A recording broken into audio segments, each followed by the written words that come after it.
Selamat mendengarkan podcast ini. Dalam penjelasan mengenai oknum atau makhluk Lucifer, kita dapati satu kebenaran. Jika iblis tahu bahwa pemberontakannya pasti tidak akan menghasilkan pemenangan, ia tidak akan memberontak. Iblis melihat satu celah, iblis melihat satu kemungkinan adanya pemenangan itu, saudaraku. Jadi saudara sekalian, iblis melihat celah adanya kemungkinan atau peluang menang. Tentu saya harus menjelaskan panjang lebar mengenai hal ini, saudaraku. Yang dikatakan dalam firman Tuhan, dia trading, dia berdagang. Dari dulu selalu orang dagang itu ada unsur spekulasinya. Bisa untung, bisa rugi. Nah, iblis melihat celah kemungkinan untuk menang. Iblis melihat celah kemungkinan dirinya bisa bertahta dan memiliki wilayah untuk bisa berdaulat, saudaraku sekalian. Hal ini terjadi karena iblis mengetahui hakikat Tuhan, mengenali tatanan yang ada pada diri Tuhan. Dia melihat tatanan itu, dan Allah tidak akan menyangkali tatanannya. Seperti misalnya ketika iblis memberontak, ia tidak bisa dikatakan salah sebelum terbukti berbuat salah. Dan ia tidak bisa dihukum kalau belum terbukti berbuat salah. Dan Allah sangat strict, ketat dengan tatanan itu. Nah, ini sebenarnya hanya sebagai satu jembatan untuk masuk ke satu penjelasan ini. Yang itu perlu waktu panjang, dan saya sudah menulis kembali mengenai setan atau iblis atau roh jahat ini. Yang satu hari pasti menjadi bahan PA yang bagus. Nah, iblis juga pasti tahu bahwa ada kemungkinan orang-orang yang menjadi umat pilihan itu gagal jadi umat pilihan.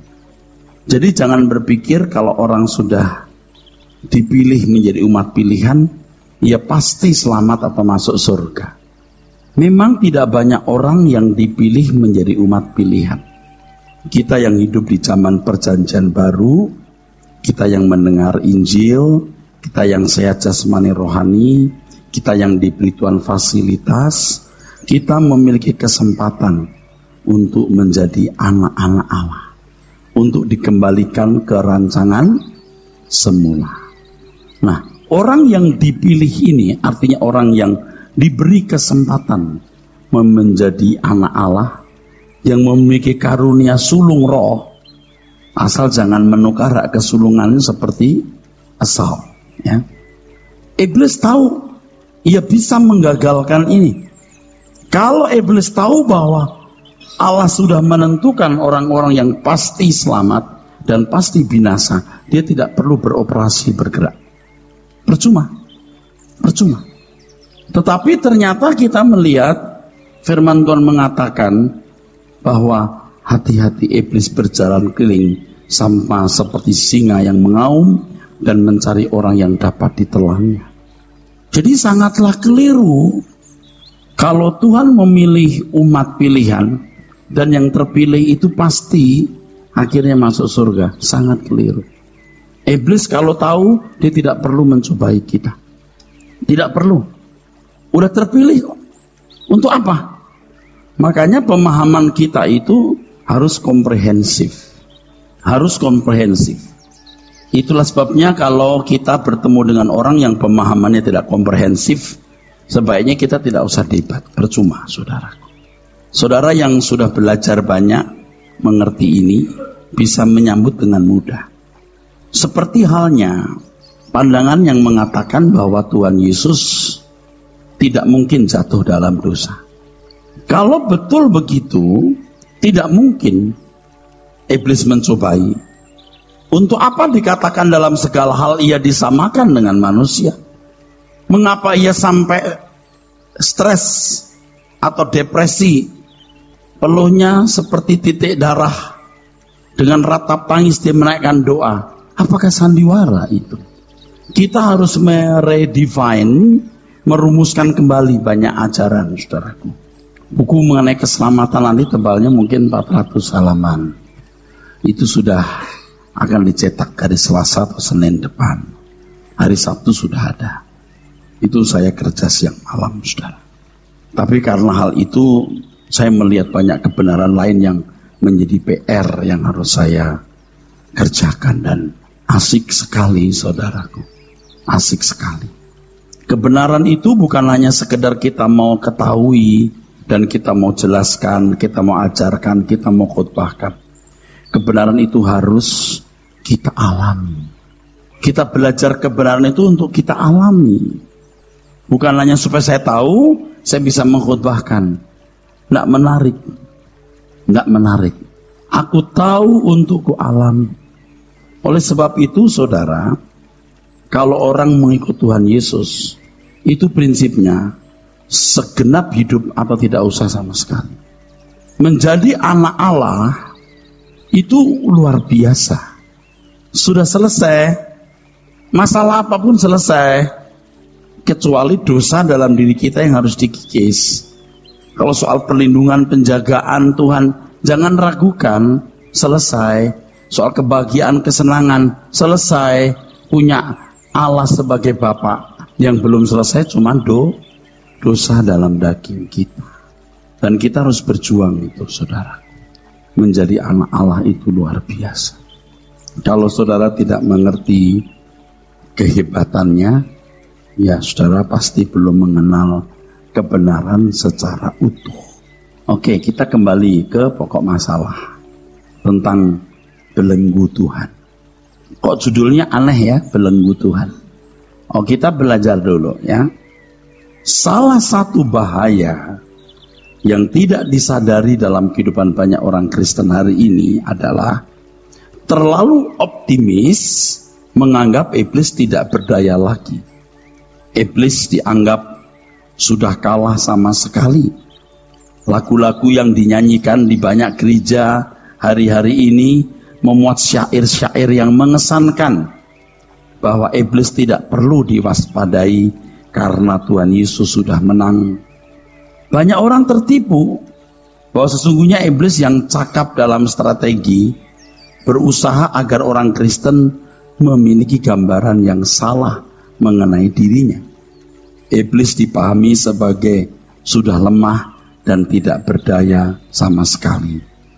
Iblis membangun pengertian ini dan berhasil. Jadi banyak orang Kristen memandang iblis bukan lagi oknum yang membahayakan. Iblis oknum yang mudah diinjak-injak. Tidak perlu dipikirkan atau dipersoalkan seluk-beluknya. Demikian sedikit sekali pembahasan mengenai oknum ini. Kalaupun ada sangat subjektif, tidak berdasarkan landasan Alkitab. Saya membuka satu buku tanpa saya sadar, tanpa saya sengaja. Saya punya ribuan buku, lalu ada situ tulisan Lucifer. Saya ambil Lucifer. Wah, menarik ini. Saya buka, ya isinya soal musik rock lah, apalah, film lah, apa. Tetapi Lucifernya itu sendiri tidak dijelaskan dari dasar Alkitab. Nah, kalau kita di sini lebih menjurus kepada pendalaman, eksplorasi. Apa kata Alkitab mengenai oknum ini? Gitu, saudara. Kalau iblis disebut-sebut, maka itu hanya berkenaan dengan kekalahannya. Kalau orang Kristen menyanyikan lagu yang memuat syair mengenai kekalahan iblis, hal itu seakan-akan meneguhkan atau lebih memantapkan kekalahannya iblis itu. Mereka yang menyerukan itu merasa sudah menang dan di pihak Tuhan. Sudah merasa di atas angin. Seakan-akan iblis sudah di bawah telapak kakinya. Ini membahayakan sekali. Mereka tidak mengenal oknum ini. Ingat doktrin perang. Kekalahan sering disebabkan karena tidak mengenali musuhnya dengan baik. Sebenarnya kemenangan Tuhan Yesus, ini digaris bawahi saudara, sebenarnya kemenangan Tuhan Yesus terhadap iblis tidak membuat orang percaya otomatis menang. Ini penting. Kemenangan Tuhan Yesus memberi jalan atau memberi peluang orang percaya untuk berjuang dan bisa menang terhadap iblis sama seperti dia telah menang. Saya menjelaskannya agak sulit saudaraku, tapi saya akan menjelaskan di sini. Yuk, kita lihat yuk. Kematian Tuhan Yesus di kayu salib itu kan menunjukkan kemenangannya. Dia taat sampai mati, bahkan mati di kayu salib. Dengan kemenangan Tuhan Yesus ini, maka ada penebusan. Yang saya pahami penebusan itu pengesahan. Jadi kalau dulu kita sebagai pemberontak, sekarang ditempatkan Tuhan sebagai anak, tapi anak yang belum sah loh, notos ya. Dengan penyalipan ini ada Roh Kudus. Tanpa Roh Kudus Injil sia-sia. Tetapi Injil ini kan harus dilihat secara logos, yang kedua secara rema. Iman datang dari pendengaran, pendengaran oleh rema. Maka ada penggarapan Tuhan. Ada penggarapan Tuhan, saudaraku. Tuhan Yesus menang, ya menang. Menang untuk dirinya dan menyediakan fasilitas untuk kita. Kita tidak ikut kemenangannya karena kita harus punya kemenangan kita sendiri. Kemenangannya apa? Kemampuan untuk taat seperti Tuhan Yesus taat. Menghormati Bapa seperti Tuhan Yesus menghormati Bapa. Sebab kalau hanya baik, ingat ya kisah Kain itu menarik. Kain itu bisa menguasai dosa. Ingat, dosa sudah mengintip depan pintu, ya, siap menerkam kamu. Betul saudara? Tapi kamu harus menguasainya. Ingat bahwa ada orang-orang saleh sampai diangkat hidup-hidup. Siapa itu? Henok. Ya, jangan terkecoh dengan ayat yang mengatakan kebaikan manusia seperti kain kotor. Itu kebaikan zaman Yesaya, bukan kebaikan sepak. Kebaikan manusia seperti kain kotor itu hanya berlaku di zaman Yesaya atau zaman-zaman tertentu. Faktanya ada banyak orang-orang yang betul-betul luar biasa. Ya. Jadi kemenangan Tuhan itu menyediakan fasilitas kemenangan.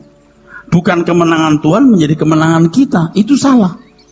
Kemenangan Tuhan menjadi fasilitas kemenangan kita, bukan membuat kita otomatis menang. Nah, disinilah iblis mulai bergerak supaya manusia tidak sampai tingkat sempurna taat kepada Bapa seperti Tuhan Yesus. Makanya iblis disitulah persoalannya. Iblis bisa membuat orang jadi jahat, betul. Tapi kalau orang itu tidak mau jahat juga bisa. Sebab kamu harus menguasainya loh. Kain, betul nggak saudara? Kain bisa tidak membunuh adiknya Habil kan? Berarti tidak mencemari tangannya. Nah, kemenangan Tuhan Yesus bukan hanya membuat manusia jadi baik, tapi bagaimana manusia punya ketaatan seperti beliau. Makanya setiap orang yang terpilih, umat pilihan ini akan digarap Tuhan sampai tingkat sempurna seperti Tuhan Yesus. Nah, ini perjuangan yang sangat berat, saudaraku. Jadi kalau pengertian keselamat itu terhindar dari neraka, diperkan masuk surga, jadi dangkal, naif. Dangkal sekali. Keselamatan usaha Tuhan mengembalikan manusia kepada rancangan semula. Dan itu hanya ada dalam Tuhan Yesus. Jadi apakah ada keselamatan di luar Kristus? Tidak ada. Sebab hanya oleh korban Tuhan Yesus orang ditebus, memiliki Roh Kudus, Injil, penggarapan. Tapi ini sebenarnya nanti penjelasannya rumit lagi, saudara. Rumitnya begini, yang ditebus itu orang Kristen saja atau bukan orang non? Apakah orang non Kristen juga ditebus? Nah itu pengertian ditebus itu bagaimana? Nah itu nanti ada persoalannya. Sebab dengan Tuhan mati di kayu salib, mati itu semua orang, Tuhan yang berhak menghakimi orang itu.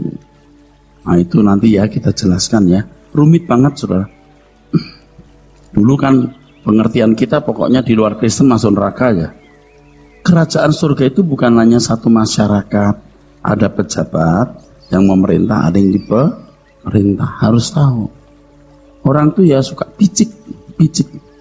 Kalau pernah saudara pergi ke satu desa yang tidak jelas agamanya apa desa itu, kita naik gunung, kita turun, kita kedinginan dikasih makan dengan tulus oleh penduduk desa, kita lihat orang ini baik begini ya. Saya pernah bergumul itu waktu masih muda. Tuhan, orang sebaik ini nanti masuk neraka enggak? Saya sudah masuk Alkitab. Waktu itu saya sekolah Alkitab. Orang sebaik ini masuk neraka enggak ya Tuhan? Jawab Tuhan tidak. Tapi saya enggak mau dengar itu. Suara kecil saya, belum tentu. Tapi saya enggak mau dengar. Karena konsep saya waktu itu di luar orang Kristen masuk neraka. Nah, Ayub gimana? Bukan orang Kristen, bukan orang Yahudi. Imam Yitro gimana? Bagaimana tokoh-tokoh orang-orang yang hidup di zaman perjanjian lama? Nah, itu jadi persoalan. Oke, yuk kita baca terus yuk. Sebenarnya kemenangan Tuhan Yesus terhadap iblis tidak membuat orang percaya otomatis menang. Kemenangan Tuhan Yesus memberi jalan atau memberi peluang orang percaya untuk berjuang dan bisa menang terhadap iblis sama seperti dia telah menang, ya. Oke, terus kita baca. Kemenangan masing-masing individu harus diperjuangkan sendiri. Ya. Tentu oleh pertolongan dan tuntunan Roh Kudus. Tuhan Yesus yang memperlengkapi dengan kuasa dan orang percaya harus bergumul untuk meraih kemenangannya sendiri. Pengertian yang salah bahwa orang Kristen otomatis sudah menang membuat orang Kristen menjadi tidak waspada terhadap gerakan kuasa kegelapan yang sangat cerdik. Iya, untuk membatalkan menjadi corpus delicti, untuk membatalkan pengesahan sebagai anak Allah atau huios. Boleh jadi Kristen tapi tidak usah sempurna. Sebab kalau kamu sempurna membahayakan buat kami. Iblis gitu. Kami itu artinya Lucifer, iblis dan semua malaikat-malaikat yang jatuh. Nah, kita ini orang-orang yang punya tanggung jawab luar biasa, saudara. Jadi corpus delicti. Saya kalau ingat begini, saudara, rasanya juga udah gak semangat hidup, kecuali cuman mau lewati hari sempurna pada akhirnya. Sungguh. Betul. Dulu saya masih punya kepinginan apa-apa. Makin hari, waduh, aku jadi anak Allah itu cukup. Allah semesta alam yang menciptakan langit dan bumi. Ayo, kita mau cari apa lagi? Kita akan mewarisi kekayaan bersama dengan Tuhan Yesus. Mau apa lagi coba? Bodoh bener kalau kita masih sibuk berlian, sibuk perhiasan, sibuk punya rumah, sibuk punya ini, punya itu. Bodoh sekali. Sangat bodoh. Belum lagi nanti cari kedudukan, cari hormat. Aduh, jauh banget saudaraku. Jauh. Saya terus terang ada satu ketakutan, ada kekhawatiran, bukan ketakutan ya. Saudara-saudara yang baru ikut saya sekarang ini belum punya dasar atau landasan yang cukup. Kita sudah tidak mikir kok dunia ini. Saudara mau jadi anak Allah, nyari apa lagi coba? Mau kurang apa? Kehormatan. Kita akan dimuliakan bersama Tuhan Yesus.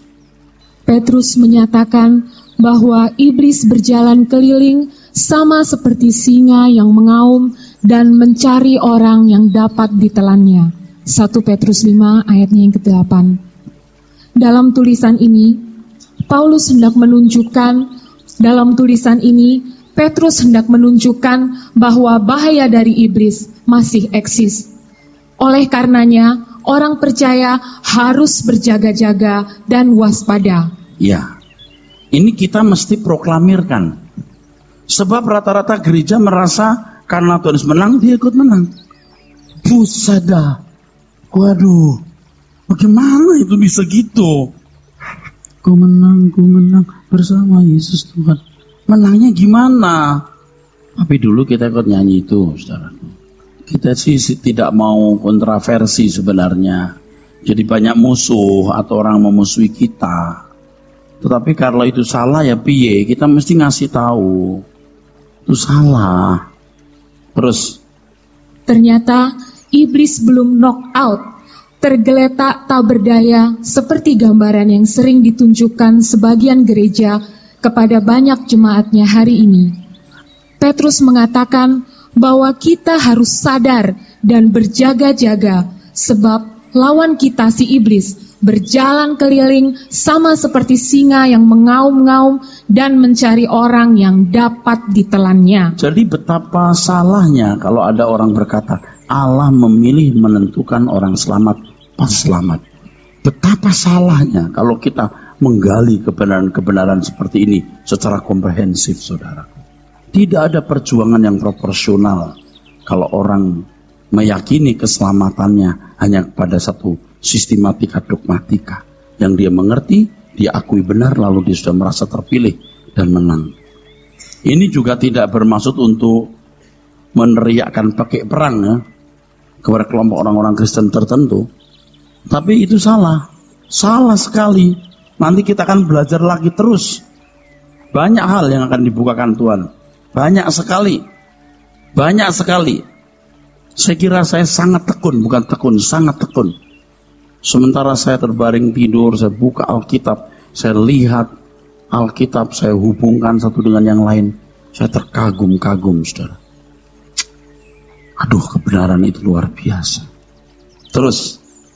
Kata mencari dalam ayat ini, zeton. Terus. Dari akar kata, ZTO. Selain berarti mencari, juga berarti menuntut atau meminta. Inggris as for request, demand. Dalam hal ini, nampak ada bagian iblis untuk mencobai orang percaya. Oleh sebab itu, orang percaya harus selalu waspada. Ini kalimat ini sebenarnya nggak sederhana. Iblis itu punya bagian untuk mencobai kita. Seperti Tuhan berkata, Petrus, iblis menuntut untuk menampik kamu. Menuntut, demand, request, ZTO. Jadi ketika sudah jadi umat pilihan dan Anda menyatakan diri bersedia, itu peperangan dimulai. Bukan kemenangan dimulai. Bujukan dosa, cobaan, peluang berbuat dosa, peluang sombong, peluang memuaskan hawa nafsu, terbuka seluas-luasnya. Ingat, ketika engkau punya kesempatan untuk berbuat dosa, itu kesempatan menyenangkan Tuhan. Artinya, ketika engkau punya kesempatan berbuat dosa, engkau memilih tidak, itu menyenangkan Tuhan. Terus, penjelasan di atas ini mengingatkan kita kepada pernyataan Tuhan Yesus kepada Petrus, bahwa iblis menuntut untuk menampi Petrus. Lukas 22 ayat yang ke-31. Kata menampi dalam teks aslinya adalah siniasai, yang artinya shake in the sheaf, terus mengguncang atau menyaring, mengguncang-guncang untuk menyaring. Saya bukan ngarang-ngarang, kamu ngomong gitu saya taruh aja di situ. Nggak boleh ngarang sendiri supaya untuk mendukung tulisannya, nggak boleh. Terus menampi di sini sama dengan menggoncang untuk membuat jatuh. Dengan penjelasan ini, maka dapat disimpulkan bahwa iblis memiliki hak untuk mencobai orang percaya, yang sama artinya dengan kesempatan membujuk orang percaya agar melakukan perbuatan yang bertentangan dengan kehendak Bapa. Saudara, kalau monyet ya di atas pohon itu kena angin nggak jatuh, dia pegangan peluk gitu, angin besar, dan monyet punya daya cengkeram kuat. Tapi ketika nggak ada angin, ini yang bahaya. Kalau ada angin sepoi-sepoi, dia ngantuk-ngantuk gini, itu yang bikin monyet jatuh. Emangnya kita monyet, Pak? Ya mirip begitulah. Artinya mirip tuh begini. Waktu kita banyak kesulitan, banyak pencobaan, kita datang ke persekutuan doa. Kita datang ke PA. Waktu kita banyak duit, seperti luar negeri, jalan-jalan, kita enggak. Mestinya walaupun banyak duit, walaupun bisa kemanapun, aku pilih datang cuma. Tapi banyak orang yang tidak sadar itu. Ya, kalau monyet ya, di atas pohon kena angin, dipegangan tuh, enggak jatuh. Tapi ketika nggak ada angin, ditiup dari kiri, dari kanan, dari depan, dari belakang, bluk jatuh dia. Iya gitu persis ya. Jadi begitu dia ngantuk ini, jatuh. Jadi ketika pencobaan datang, engkau berpegang erat sama Tuhan. Itu sehat, saudara. Itu baik. Tuhan, kenapa aku harus ngalamin begini? supaya kamu jangan kayak monyet yang jatuh. Terus, Dengan demikian, sejatinya iblis masih aktif dalam perjuangan untuk menjatuhkan orang percaya. Sebenarnya, oknum pertama yang dihadapi oleh iblis di bumi ini adalah Adam. Yang kedua adalah Tuhan Yesus Kristus. Dan yang ketiga adalah orang percaya kepada Tuhan Yesus yang memiliki komitmen untuk menjadi anak-anak Allah yang benar. itulah perlombaan yang diwajibkan. Jadi kalau saudara tidak mau mengerti, ya tidak bisa. Perlombaan yang diwajibkan memiliki iman yang sempurna. Ibrani 12 ayat 2 dan 3 itu. Hebat ya saudara, amin. Hebat ya kita ini dipilih begini, hebat sekali. Hebat sekali. Sejumlah ini sudah banyak sekali, walaupun hari ini jumlahnya tidak sebanyak biasanya. Ini sudah banyak. Sejumlah ini kalau betul-betul mau belajar kebenaran dan mengenakan, waduh, ini jumlah yang besar. Nggak sebesar ini pun jumlahnya, kita juga akan layani dengan sukacita. Kalau kita sudah mengerti tujuan keselamatan itu apa. Terus, Dalam hal ini, perjuangan orang percaya bukan sudah selesai setelah Tuhan Yesus mengalahkan iblis, tetapi justru baru mulai ketika Tuhan Yesus naik ke surga. tuh, ini kalimat penting. Justru baru mulai. Terus, Kesalahan pengertian dalam banyak orang Kristen mengenai iblis, seakan-akan dia sudah kalah, mengkondisikan iblis lebih bebas beroperasi, melancarkan serangannya. iya, segala peristiwa hidup, aduh, itu ya, bukan hanya di luar gereja, dalam gereja ada pertikaian, ada gesekan. Itu di situ kita rusak, saudaraku. Tapi kalau kita ngerti, kenapa aku digesek, kenapa aku direndahkan, kenapa aku dihina, aku diproses untuk sempurna. Jadi kita nggak akan membenci orang yang membenci kita. Tuhan pakai dia. Tidak bisa tidak. Kondisi ini menyempurnakan kita. Kalau kita dilukai orang kan kita maki-maki tidak kira-kira. Sekarang kita sadar ternyata itu cara Tuhan untuk membuat kita menjadi corpus delicti atau menjadi manusia yang sempurna. Terus, Ini adalah kondisi yang sangat berbahaya. Di pihak lain, banyak orang Kristen yang merasa sudah menang, tetapi sebenarnya ada di dalam tawanan. Banyak orang Kristen berpikir bahwa yang penting mereka masih ke gereja, giat bekerja di ladang Tuhan, dan melakukan kegiatan yang tidak melanggar moral. Mereka beranggapan bahwa kalau memiliki kehidupan seperti ini, berarti mereka sudah hidup sebagai pemenang. Paling tidak, mereka merasa di zona yang iblis tidak bisa menyentuh. kan banyak orang Kristen seperti ini kan. Nanti rapat majelis, nanti pertemuan majelis, nanti pesta, arisan, gereja, bikin kebaktian apa, nyaman. Itu gereja dulu kita begitu. Saya dari kecil Kristen begitu. Wah bahagia banget gitu loh. Tapi di situ saudaraku, orang dibelenggu atau ditawan. Ya, terus ini sebuah pikiran dangkal atau picik yang benar-benar bodoh. Kemenangan terhadap iblis di dalam Tuhan tidaklah diukur dengan ukuran di atas ini. Kemenangan dalam Tuhan harus diukur dengan ukuran yang benar, yaitu ketaatan seperti yang dilakukan Tuhan Yesus. Orang Kristen yang menang adalah orang Kristen yang berhasil hidup tidak bercacat dan tidak bercela. Jadi kalau jujur kita semua ini belum menang. Belum menang. Atau kalau sudah menang dalam stadium yang belum final. Belum selesai perjuangan. Ini kalau disampaikan di luar sana, set ya. Orang jadi apa ya? Ngamuk ya. Ini pasti bertentangan dengan banyak orang. Terus, harus dimengerti bahwa kemenangan Tuhan Yesus di kayu salib bukan membuat iblis tidak berdaya sama sekali. Kalau iblis tidak berdaya sama sekali, maka Petrus tidak perlu mengingatkan jemaat terhadap gerakan musuh itu seperti singa yang mengaum. Secara yuridis, iblis sudah terbukti salah dan patut dihukum. Tetapi hukuman itu belum dilaksanakan. Iblis masih berkesempatan beroperasi. Orang percaya yang harus mempercepat kedatangan Tuhan dengan kehidupan yang sempurna seperti Dia atau corpus delicti agar iblis bisa diakhiri. Terus Paulus juga mengatakan bahwa orang percaya harus waspada agar tidak memberi kesempatan kepada iblis. Efesus 4 ayat 27. Kesempatan di sini dalam teks aslinya adalah yang berarti pangkalan atau tempat berpijak. foothold. Iblis masih bisa berpijak dalam kehidupan orang yang sudah mengaku dan telah percaya kepada Tuhan Yesus.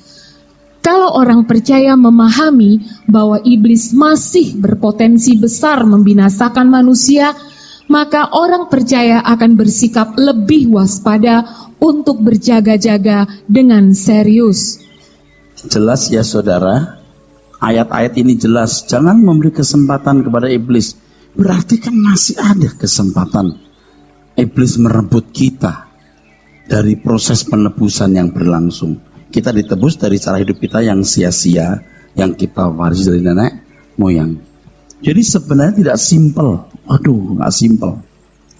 Kalau Paulus berkata ada pangkalan, jangan memberi pangkalan, jangan memberi kesempatan. Ya kan ini kemungkinan orang percaya bisa kehilangan kesempatan untuk menjadi anak-anak Allah, saudara. Jelas? Oke, teruskan.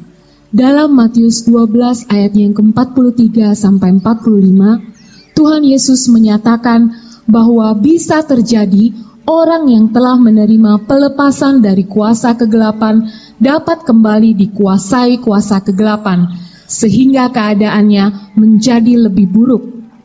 Dalam paragraf tersebut, Tuhan Yesus memberi peringatan yang jelas bahwa kuasa kegelapan dapat memobilisir pasukannya untuk membinasakan kehidupan seseorang.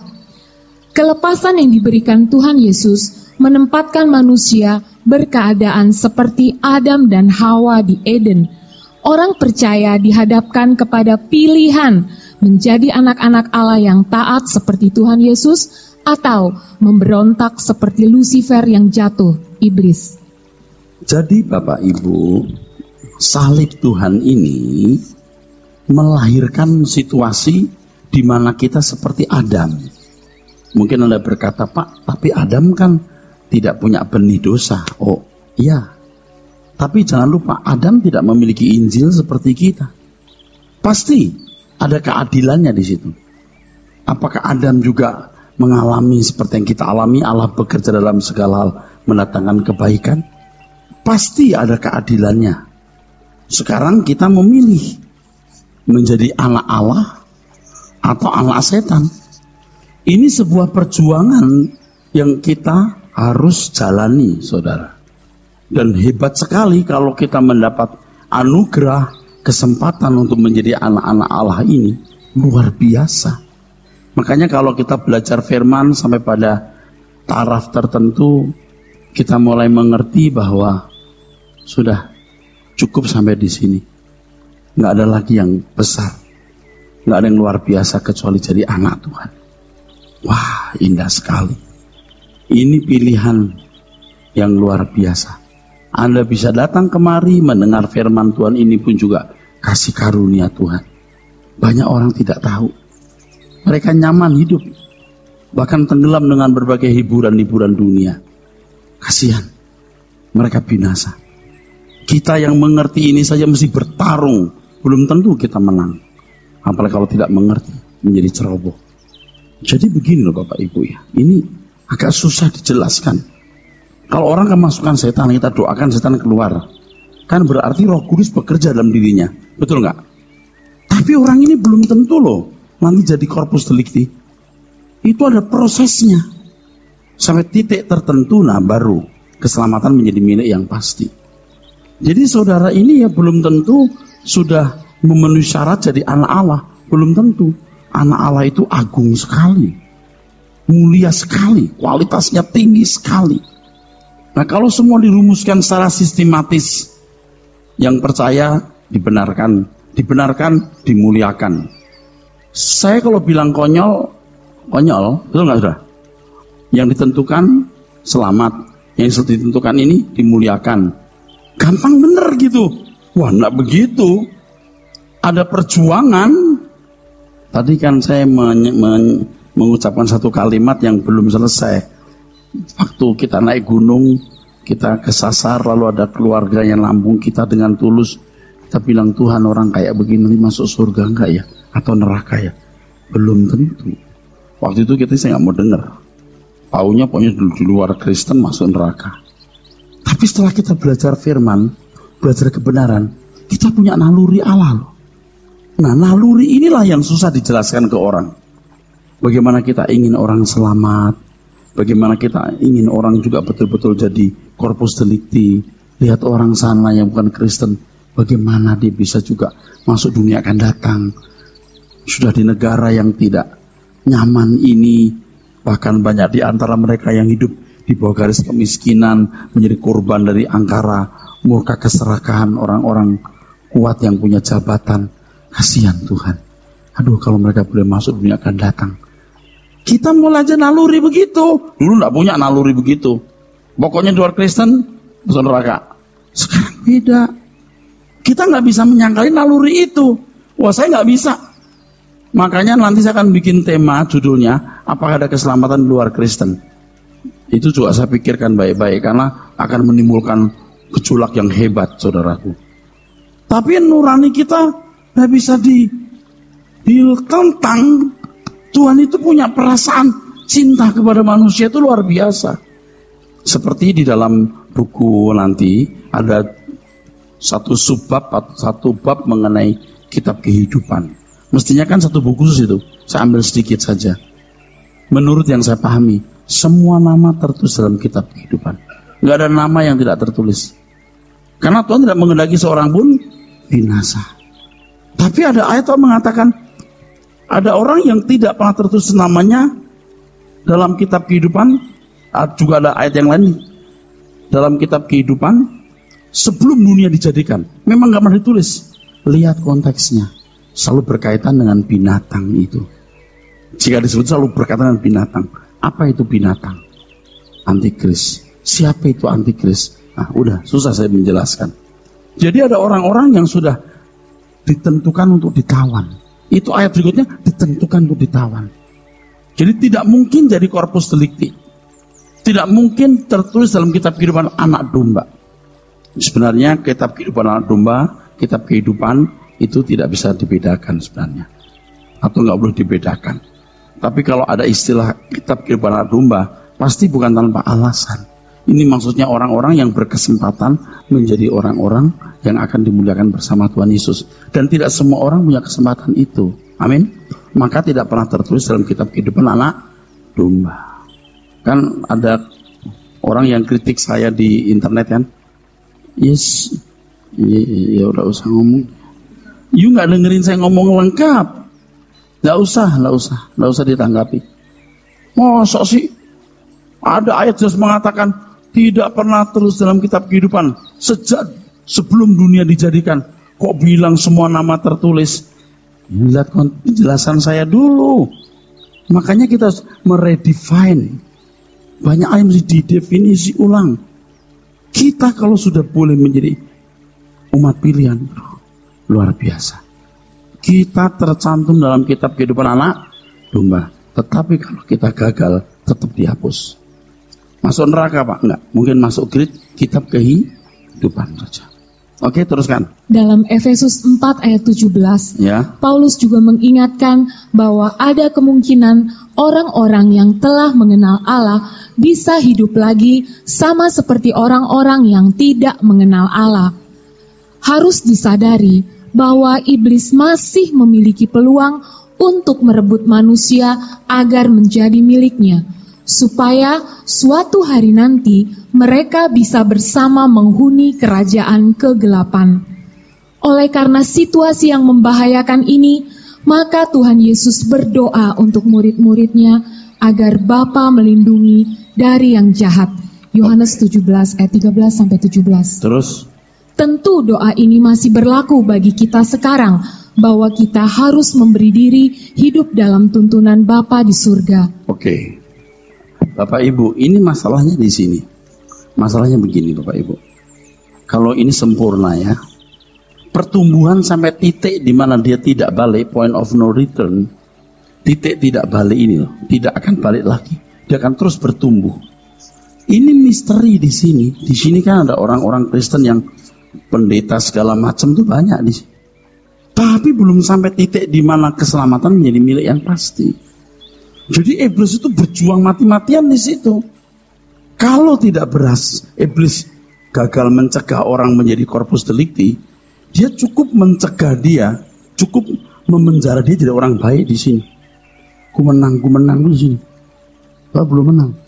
Halo, ngerti maksudnya? Dipenjara di sini. Kalaupun tidak jadi jahat, minus, jadi jahat, pembunuh, pezina, pencuri, tetap di sini. Jadi orang baik saja, tapi tidak bisa jadi corpus delicti. Ngerti nggak saya ngomong apa ini? Nanti di seminar akan saya jelaskan lebih detail ini. Terus. Jadi, setelah keluar dari penjara iblis, hendaknya seseorang tidak merasa sudah merdeka secara mutlak, seperti yang dikesankan oleh banyak pembicara Kristen. Harus diwaspadai bahwa orang percaya masih ada peluang untuk dibelenggu kembali, Galatia 5 ayat 1. Agar tidak dipenjara lagi oleh kuasa jahat, maka harus masuk dalam belenggu Tuhan. Keluar dari belenggu iblis, harus masuk ke dalam belenggu Tuhan. Belenggu Tuhan adalah kebenaran firman Tuhan yang memperbarui pikiran. Tidak ada cara ampuh untuk bebas sama sekali dari belenggu iblis, kecuali hidup dalam belenggu atau penjara Tuhan. Untuk hidup dalam belenggu Tuhan, seseorang harus mengisi pikirannya dengan kebenaran firman Tuhan, sehingga cara berpikirnya benar-benar diubah menjadi cara berpikir Tuhan. Hasrat-hasrat duniawi digantikan dengan hasrat rohani, sehingga tidak ada yang dirindukan selain melakukan kehendak Bapa dan menyelesaikan pekerjaannya. Stop dulu. Ini saya kasih gambar dulu ya saudaraku. Ini gambar bagus, saya mengagumi gambar ini ya. Ini dulu kita kan penjara dosa di sini saudara. Ini mesti saya gambar terus ini. Penjara dosa atau iblis. Maksudnya penjara di sini menutup kemungkinan orang menjadi sempurna, saudaraku. Tapi oleh salib dibuka, kita bisa keluar di sini. Nah, kita harus masuk penjara Tuhan, harus masuk ke sini. Kalau masih di sini bisa balik. Kalau boleh saya bagi penjara ini dua ya, saudara. Dua penjara ini. Kalau ini jahat, ini baik, kebaik. Sampai tingkat baik saja, tapi nggak sampai tingkat sempurna. Jadi ketika Tuhan bawa kita keluar, kita harus masuk penjara ini. Ngerti nggak saya ngomong apa ini? Sampai penjara ini nggak bisa keluar lagi. Biasanya orang membelenggu dirinya sendiri dengan berbagai kesenangan dan keinginan.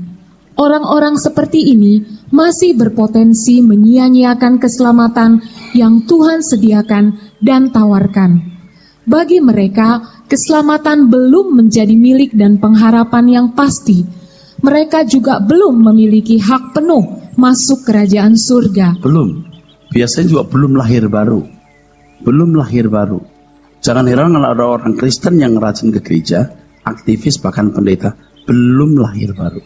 Sekolah Alkitab tidak menjamin orang lahir baru. Ini soal kelahiran baru itu jadi buku mantep banget tuh. Itu revolusi juga itu. Aduh, terus. Tetapi kalau seseorang sudah ada dalam belenggu Tuhan di satu tingkat tertentu, maka ia tidak pernah terbuang atau terhilang binasa.